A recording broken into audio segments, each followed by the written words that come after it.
అబ్బో ఇక్కడ కేజీ చీరలు కొంటే అర కేజీ చీరలు ఫ్రీ అంట. మంగళ్య షాపింగ్ మాల్ కేజీల్లో సేల్, టన్నుల్లో ఆనందం. ఏపీ కేబినెట్ సమావేశం ముగిసింది. మొత్తం 4 గంటలకు పైగా ఈ సమావేశం సాగింది. ముఖ్యమంత్రి చంద్రబాబు అధ్యక్షతన 30కి పైగా అంశాలపై చర్చించారు.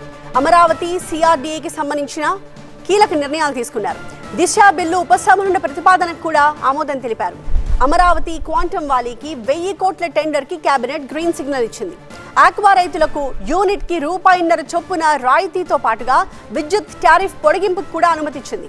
హైకోర్టు భవన విస్తరణకి సవరించిన అడ్మినిస్ట్రేటివ్ శాంక్షన్ కింద ₹206 కోట్ల ఆమోదం తెలిపారు. పుట్టపర్తి, మదనపల్లె, అమలాపురంలో టీడీపీ జిల్లా ఆఫీసుల నిర్మాణాల కోసం భూముల లీజు కేటాయింపుకు కూడా ఓకే చెప్పారు. గోదావరి పుష్కరాల ఘాట్ల అభివృద్ధి పనుల కోసం 210 కోట్ల అడ్మినిస్ట్రేటివ్ శాంక్షన్ కి కూడా ఆమోదం తెలిపింది cabinet. AP land grabbing prohibition act 1982 రద్దు, కొత్త బిల్లు సవరణలకై ప్రస్తుత బిల్లు ఉపసంహరణకి గ్రీన్ సిగ్నల్ ఇవ్వడంతో పాటుగా రాష్ట్రంలో పారిశ్రామిక వేగాన్ని పెంచడానికి కూడా కేబినెట్ ఆమోదం తెలిపింది. కుప్పం గ్రీన్ ఫీల్డ్ ఎయిర్పోర్ట్ సాగుదారులకు ఎకరానికి ₹12,44,000 వన్ టైం ఎక్స్గ్రేషియా మంజూరీకి కూడా ఓకే చెప్పింది కేబినెట్.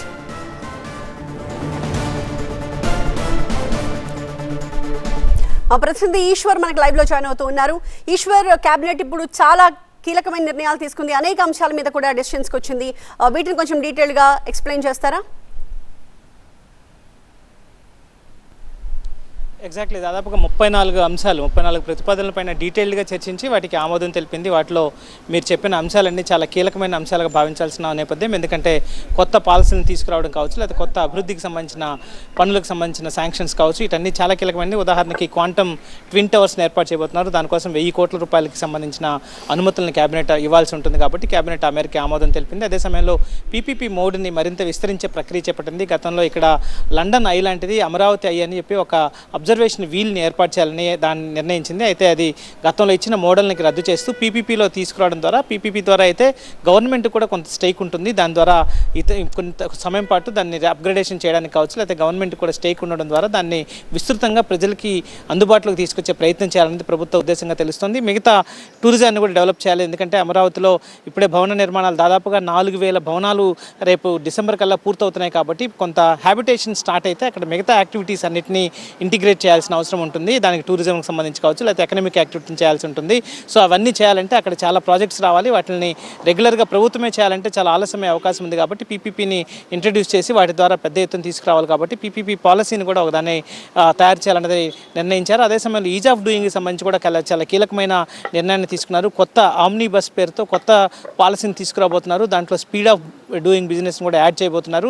అదే సమయంలో రాష్ట్రంలో 3 చక్కెర కర్మాగారాలు, సహకార రంగంలో నడుస్తున్న 3 చక్కెర కర్మాగారాలను అమ్మేయాలని ఈరోజు కేబినెట్ నిర్ణయం తీసుకుంది. చాలా కీలకమైన నిర్ణయం అది కూడా. అది ఎప్పటి నుంచో అవి ప్రస్తుతం అయితే అవి ఖాళీగానే ఉన్నాయి, అవి మూతబడి ఉన్నాయి. సో మూతబడి ఉన్న వాటిని, కాయల పడ్డ వాటిని తిరిగి తెరిచే సహకార రంగంలో కొనసాగించే పరిస్థితులు లేవు. సో దాని మీద ఇకపైన అట్లానే ఉంచడం ద్వారా ఆ స్థలం కూడా వృధా అవుతుంది, ఆ మిషనరీ అంతా చెడిపోతుంది కాబట్టి మిషనరీని అమ్మేసి ఆ స్థలాన్ని ఏపీఐఏసీసీకి ఇవ్వాలి. ఏపీఐఏసీసీ మిగతా ఏదైనా పరిశ్రమలకు ఇచ్చే అవకాశం ఉంటుంది, దాని ద్వారా ఉపాధి వచ్చే అవకాశం ఉంటుంది, దాని ద్వారా ఆదాయం వచ్చే అవకాశం ఉంటుంది కాబట్టి ఆ స్థలాన్ని, ఎందుకంటే గతంలో ఆ సహకార సంఘాలకు సంబంధించిన చక్కెర ఫ్యాక్టరీలన్నీ కూడా సిటీలకు దూరంగా, ఊర్లకు దూరంగా ఉంచారు. కానీ అవి ఇప్పుడు సిటీ మధ్యలోకి వచ్చేసాయి. చాలా ప్రీమియం ల్యాండ్ అయింది కాబట్టి ఆ ల్యాండ్ని అలా ఖాళీగా వదిలేయడం కంటే కూడా వినియోగంలో తీసుకురావడం ద్వారా కొంత దాని ద్వారా ఉపాధిని క్రియేట్ చేయొచ్చు, లేకపోతే ఆర్థికంగా దాన్ని వినియోగించవచ్చు అన్న రీతిలో ప్రభుత్వం భావిస్తుంది. అదే సమయంలో అగ్రిగోల్డ్కి సంబంధించి ముఖ్యమంత్రి రెగ్యులర్ అజెండా అయిన తర్వాత చాలా డీటెయిల్డ్గా మాట్లాడారు. అగ్రిగోల్డ్కి సంబంధించి ఏదైతే ఏర్పాటు చేసిన జీవోఎం గ్రూప్ ఆఫ్ మినిస్టర్స్ ఉందో చాలా స్లోగా పనిచేస్తుంది. వాళ్ళు లాజికల్ కంక్లూజన్కి తీసుకురాలేకపోతున్నారు. జీవోఎం మొక్కుబడిగా పనిచేస్తుందనే ఉద్దేశాన్ని ముఖ్యమంత్రి వ్యక్తం చేశారు. వీలైనంత త్వరగా, ఎందుకంటే దశాబ్దాలుగా అగ్రిగోల్డ్ బాధితులు వాళ్ళ న్యాయం కోసం ఎదురు చూస్తున్నారు. ఇప్పటికే చాలా ఆర్థికంగా చితికిపోయారు, చాలా కుటుంబాలు రోడ్డును పడ్డాయి. ఇట్లాంటి వాళ్ళకి ఇంకా ఆలస్యం చేయడం సరికాదు. వాటికి కేవలం అక్కడ ఉన్న ల్యాండ్స్ని ఖాళీగా వేలం వేయడానికి అవసరమైన ల్యాండ్లు మాత్రమే కాకుండా కొన్ని వివాదాల్లో ఉన్నాయి, వాటిని కూడా అవసరమైతే కోర్టులతో డిస్కస్ చేసి జడ్జీలతో కానీ, లేకపోతే కోర్టు ప్రక్రియని వేగవంతం చేసి వాటిని కూడా ఫ్రీ చేసి వీలైనంత వరకు బాధితులందరికీ న్యాయం చేసే ప్రక్రియను కొనసాగించాలి. అవసరమైతే తాను కూడా సమయం ఇస్తాను, 3-4 సార్లు మీతో మాట్లాడడానికి ఎప్పుడు అవసరం అవసరమైతే అప్పుడు అగ్రిగోల్డ్ బాధితుల సమయం కోసం నా దగ్గరికి రావచ్చు అని చెప్పి కూడా గ్రూప్ ఆఫ్ మినిస్టర్స్కి సూచించారు. అలాగే రెగ్యులర్ పొలిటికల్ ఎజెండాలు మిగతా స్థానిక సంస్థలకు సంబంధించి కూడా డిస్కషన్ వచ్చింది. స్థానిక సంస్థల్లో ఇంకా బీసీలకు సంబంధించిన రిజర్వేషన్ ప్రక్రియను పూర్తి చేయాల్సిన అవసరం ఉంది. బీసీలకి గతంలో ఇచ్చిన 24% స్థానంలో 34% స్థానిక సంస్థలు ఇవ్వాలని ఈ ప్రభుత్వం ఎన్నికల హామీగా ఇచ్చింది. దాన్ని తీసుకురావాలంటే కోర్టు వివాదాలు ఉన్నాయి, వాటిని పరిష్కరించాలి. సో వాటి మీద ఎక్స్పెడైట్ చేయాలి, వాటికి సంబంధించిన ప్రక్రియని వేగవంతం చేసి లాజికల్ కన్క్లూజన్కి తీసుకురావాలన్న విధంగా ముఖ్యమంత్రి సజెస్ట్ చేశారు. అలాగే ఎస్ఐఆర్ ప్రక్రియ కూడా ఉంది కాబట్టి అక్టోబర్ వరకు స్థానిక సంస్థల ఎన్నికలు వీలు కాదు. సో ఈలోపు స్థానిక సంస్థల ఎన్నికలకి రెడీ కావాలి. అదే సమయంలో స్థానిక సంస్థలు కూడా ప్రత్యక్ష ఎన్నికలకి, మేయర్కి ప్రత్యక్ష ఎన్నికలకి వెళ్ళాలన్న ఒక ప్రపోజల్ ఉంది. ఎందుకంటే నీతి ఆయోగ్ రికమెండేట్ చేస్తుంది రెగ్యులర్గా ప్రత్యక్ష ఎన్నిక కాకపోతే మేయర్ని మధ్యలో మార్చే అవకాశం ఉంటుంది. దాని ద్వారా రాజకీయంగా ఎక్కువ ఇబ్బంది కలిగే అవకాశం ఉంటుంది.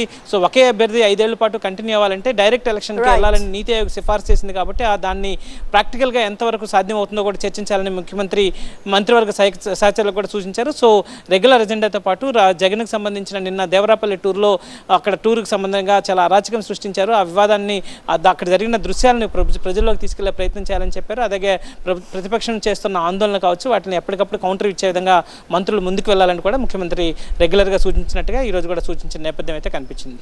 Right, thank you Eshwar.